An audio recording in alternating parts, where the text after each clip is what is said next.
Hello students, welcome back to WB education. কেমন আছো তোমরা? আশা করি তোমরা সবাই খুব ভালো আছো।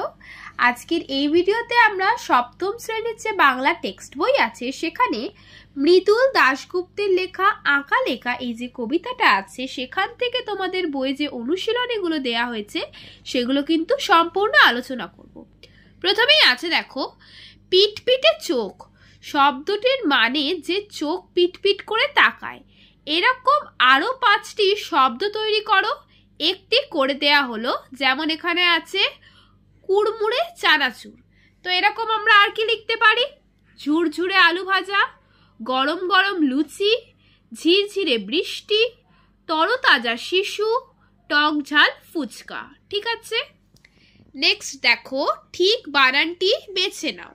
তো প্রথমে 2 এর দাগে আছে মৎস্য মৎস্য মৎস্য। তো এখানে যেটা কারেক্ট ওয়ার্ড সেটা হচ্ছে ফার্স্ট ওয়ানটা, ঠিক আছে, ম খণ্ডেত্ব দন্তেশ্বর জফলা। তারপরে যে কাঁপনের ঠিক ওয়ার্ড সেটা হচ্ছে সেকেন্ডটা, কয়চন্দ্রবিন্দু আকার প দন্তন্য। তারপর 2 এর 3 যে দুধের স্বর বানানটা ঠিক সেটা কি? সেকেন্ডটা হবে দয়স্য ধয়কার র দন্তেশ্বর আর র, ঠিক আছে, দুধের স্বর। আর 2 এর 4 হচ্ছে দেখো ঈষৎ, ঈষৎ স্পেলিংটা হচ্ছে লাস্টেরটা ঠিক হবে দীর্ঘই পেট কাটা মূর্ধন্য আর খণ্ডত্ব। তারপরে দেখো শব্দার্থের পর 3 এর দাগে দেয়া আছে নিচের দেয়া শব্দগুলির সমার্থক শব্দ কবিতা থেকে খুঁজে নিয়ে লেখো। শব্দগুলো কি না? সামান্য, আনন্দ, মিন, নক্ষত্র আর মুশিক। ঠিক আছে, তো আমরা কি লিখতে পারি দেখো, সামান্যটা হচ্ছে ঈষৎ, আনন্দটা খুশি, মিন হচ্ছে মৎস্য, নক্ষত্র তারা আর মুশিকটা হচ্ছে ইঁদুর। ঠিক আছে, এটা কিন্তু মানে কবিতা থেকে আমি লিখেছি, তোমরা যদি কবিতাটা পড়ে থাকো তাহলে তোমরা বুঝতেই পারছো।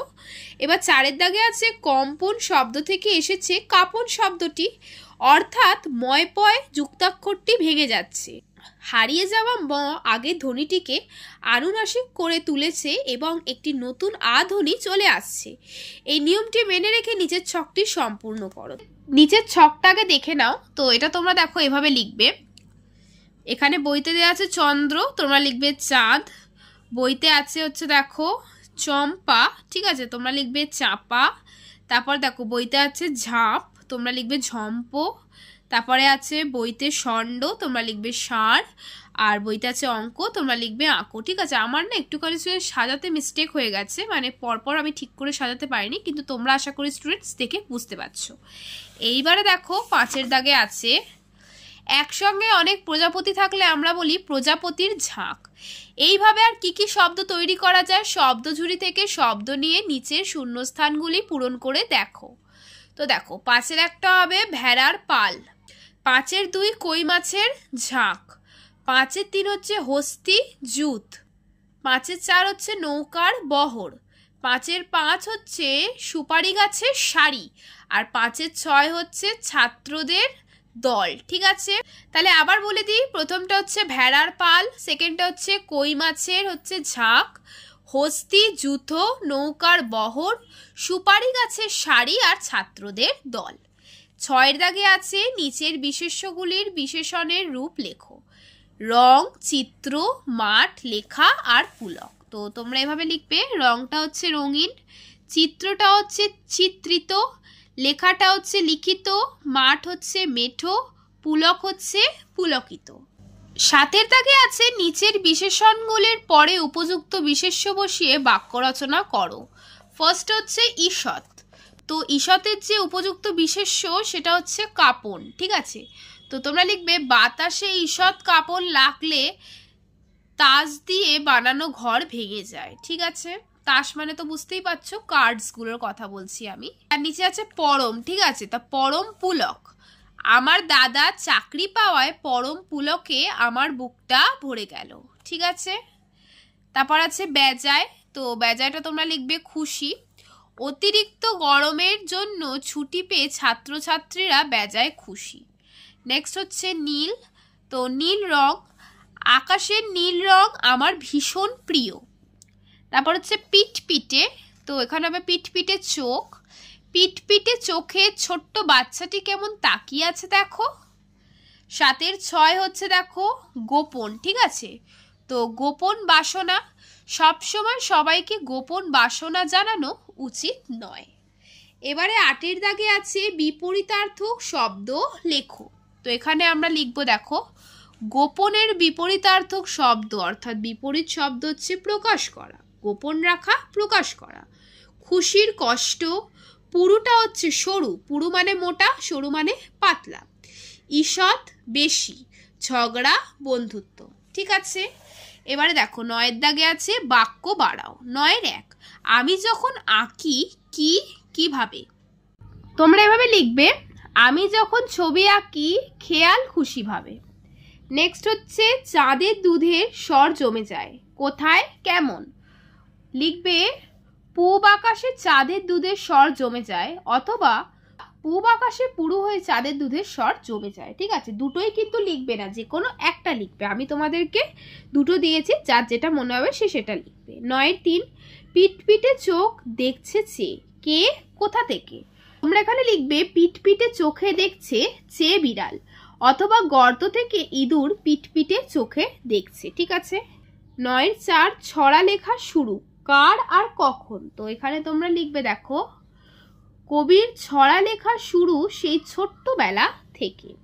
9-5 অ লিখছে আ লিখছে, কারা কোথায়। তো এখানে তোমরা উত্তরটা লিখবে 10 জোনাকি অ লিখছে আ লিখছে, অথবা জোনাকিরা বকুল গাছে অ আ লিখছে। নেক্সট দেখো 10 দাগে আছে একটি বাক্যে উত্তর দাও। 10-1 কবি কখন ছবি আঁকেন। উত্তরটা লিখবে দুপুর বেলায় কবির মন যখন খুশি আর খেয়ালে ভরে ওঠে তখন তিনি রং ছড়িয়ে ছবি আঁকেন। ঠিক আছে। 10-2 কখন তার ছড়া লেখার শুরু। উত্তরটা লিখবে মাঠে চাঁদের জোছনা দুধের স্বরের মতো যখন জমে যায় এবং বাতাসে সামান্য কাঁপন লাগে তখন কবির ছড়া লেখার শুরু। 10-3 তিনটি শালিক কি করে। তো এখানে লিখবে কবির ছবি আঁকা দেখে তিনটি শালিক ঝগড়া থামায়। 10-4 কে অবাক তাকায়। তো এখানে আমরা উত্তর লিখব চড়ুই পাখি অবাক হয়ে তাকায়। 10-5 মাছরাঙা কি চায়। তো এখানে উত্তরটা লিখবে, দেখো স্টুডেন্টস, মাছরাঙা নীল রং ধার দিতে চায়। 10-6 প্রজাপতিদের ইচ্ছা কি। উত্তর লিখবে প্রজাপতিদের ইচ্ছে তাদেরকেও যেন এঁকে রাখা হয়। ঠিক আছে। 10-7 আছে, দেখো, গর্তে কে থাকে। তো এখানে তোমরা উত্তরে লিখবে ইঁদুর গর্তে থাকে। ঠিক আছে। 10-8 চাঁদের পুরু দুধের স্বর কোথায় জমে। তো এখানে উত্তরটা লিখবে দূরের মাঠে চাঁদের পুরু দুধের স্বর জমে। তারপরে দেখো 10-9 কারা কোথায় অ আ লিখছে। তো এখানে উত্তর লিখবে জোনাকিরা বকুল গাছে অ আ লিখছে। আর 10-10 প্রশ্ন কবি কোন বিষয়কে পদক পাওয়া মনে করেছেন। তো এখানে তোমরা লিখবে ছড়া লিখে পাঠকের কাছে পৌঁছানোকে কবি পদক পাওয়া মনে করেছেন। ঠিক আছে। এখানটা স্টুডেন্টস তোমরা শেষ করবেন ইনভার্টেড কমাটা, এইখানটা শেষ করবে। ঠিক আছে। পদক পাওয়াটাতে ইনভার্টেড কমা দেবে।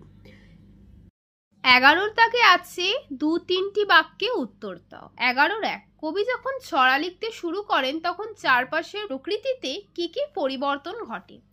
লিখবে কবি যখন ছড়া লিখতে শুরু করেন সেই সময় চাঁদের আলো দুধের স্বরের মতো মাঠে পুরু হয়ে জমে ওঠে এবং বাতাসে ঈষৎ কাঁপন লাগে। কবির মনে হয় সেই সময় তারার দল মালা হয়ে খুব গোপনে তার কাছে নেমে আসে। 11-2 কবি যখন ছবি আঁকেন তখন কি কি ঘটনা ঘটে। লিখবে কবি যখন ছবি আঁকেন তখন তিনটি শালিক ঝগড়া থামায়, চড়ুই পাখি অবাক হয়ে তাকিয়ে থাকে, মাছকে ভুলে মাছরাঙা তার নীল রং ধার দিতে চায়, প্রজাপতির ছবি হতে চায়, গর্ত থেকে ইঁদুর বেরিয়ে পিটপিটে চোখে চেয়ে থাকে। ঠিক আছে।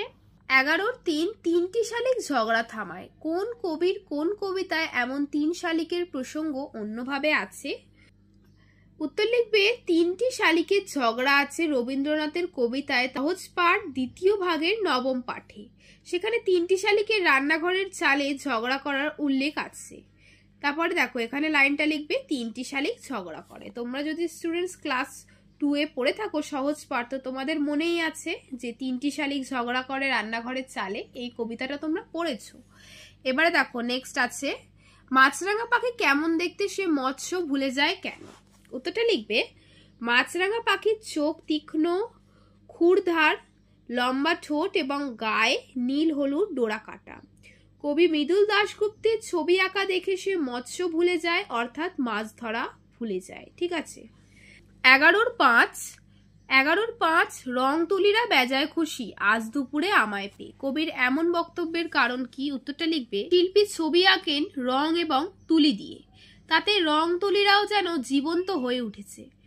কবি শিল্পী ওই রং আর তুলি দিয়ে প্রকৃতির ছবি আঁকছেন বলে তারা খুব খুশি হয়।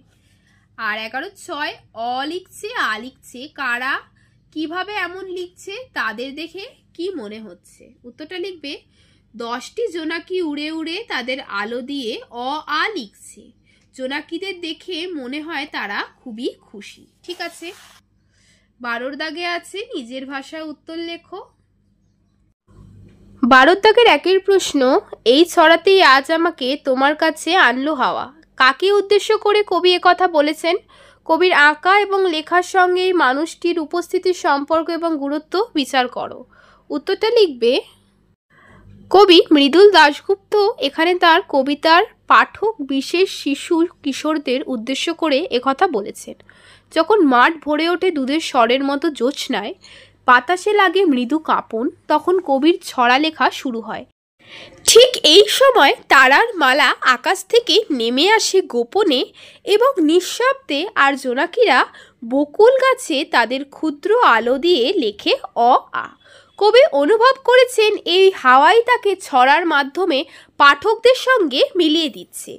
এইভাবে আনন্দকে পাওয়াই হলো তার সকল খুশির উৎস এবং এটি তার পাওয়া শ্রেষ্ঠ পদক।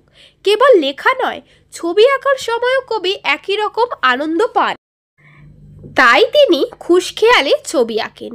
কবির আঁকা দেখে শালিক, চড়াই, মাছরাঙা পাখিরা, প্রজাপতির ঝাঁক সেই আনন্দের অংশ হতে চায়।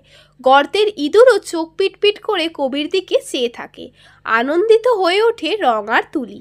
প্রকৃতি পানির বিস্ময় ও আনন্দের সঙ্গে কবির আনন্দ মিশে তখন এক ঐকতানের সৃষ্টি করে, যার প্রকাশ ঘটে তার সৃষ্টির মধ্য দিয়ে। এই সৃষ্টি সার্থক হয়ে ওঠে শুধুমাত্র পাঠকের উপস্থিতির মধ্য দিয়ে। 12 দাগের 2-এর প্রশ্ন, এই কবিতায় যে যে উপমা ও তুলনা ব্যবহৃত হয়েছে সেগুলির ব্যবহারের সার্থকতা বুঝিয়ে দাও। উত্তরটা লিখবে, কবিতার ভাবটিকে যথাযথভাবে প্রকাশ করার জন্য উপমা ব্যবহার করা হয়। কবি মৃদুল দাশগুপ্ত তার আঁকা লেখা কবিতায় কয়েকটি তাৎপর্যপূর্ণ উপমা সুন্দরভাবে ব্যবহার করেছেন। কবিতায় চাঁদের জোছনার সঙ্গে দুধের স্বরের তুলনা করা হয়েছে।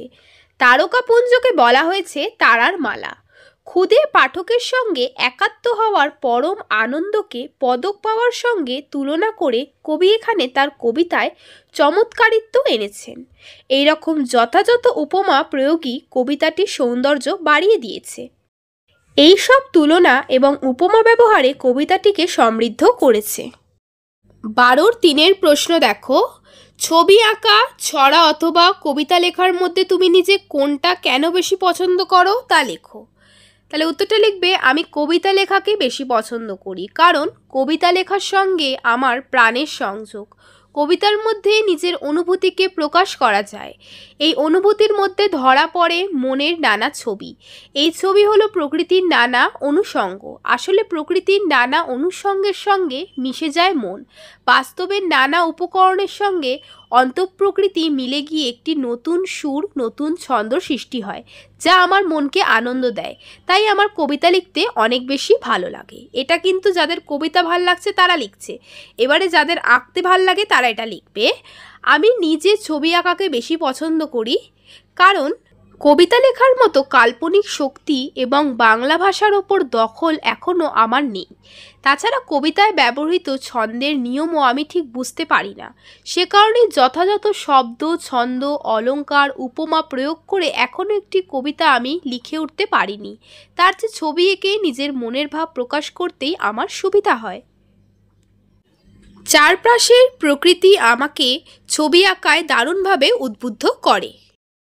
12-4 আছে তোমার নিজের লেখা ছড়া কবিতা নিজের আঁকা ছবিতে ভরিয়ে 4 পাতা একটি হাতের লেখা পত্রিকা তৈরি করো। পত্রিকার একটি নাম দাও, তারপর শিক্ষিকা অথবা শিক্ষককে দেখিয়ে তার মতামত জেনে নাও। এটা স্টুডেন্টস আমি করিনি, এটা যদি তোমাদেরকে স্কুল থেকে করতে বলা হয় বা তোমাদের যদি নিজস্ব করতে ইচ্ছা, এটা তোমরা নিজেরা নিজেদের মতো করবে। আশা করি ভিডিওটা বুঝতে কোনো অসুবিধা হয়নি। তাও যদি কোনো জায়গায় কোনো অসুবিধা হয় আমায় কিন্তু কমেন্টে জানাতে ভুলবে না। ভালো লাগলে লাইক করবে আর চ্যানেলটাকে সাবস্ক্রাইব করার সাথে সাথে কিন্তু বেল নোটিফিকেশনটাকেও অলে প্রেস করে দিও। আর তোমাদের কোন কোন বিষয়ে ভিডিও লাগবে সেটা একটু কমেন্টে জানিয়ে হেল্প করো। থ্যাংক ইউ স্টুডেন্টস চ্যানেলে ভিজিট করার জন্য।